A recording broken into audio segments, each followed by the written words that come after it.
It's been 4 years since the mass shooting in Sutherland Springs that left more than 20 people dead and dozens injured.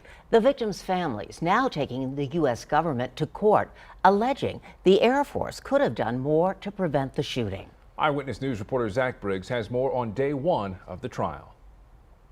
The morning of November 5th, 2017, 26 people were killed, dozens more wounded during a mass shooting at the First Baptist Church of Sutherland Springs. The gunman led authorities on a car chase before killing himself. 4 years later, and the victims' families are seeking justice, suing the federal government, arguing the Air Force could have acted to prevent the massacre. The lawsuit says the Air Force should be held liable for failing to report the gunman's history of domestic violence, among other concerns. Court documents allege the gunman's name should have been placed in a national database that might have prevented him from purchasing firearms, including the AR-15 used in Sutherland Springs. No cameras allowed in the trial that began today. The first witness, Danielle Smith, described her abusive marriage with the gunman.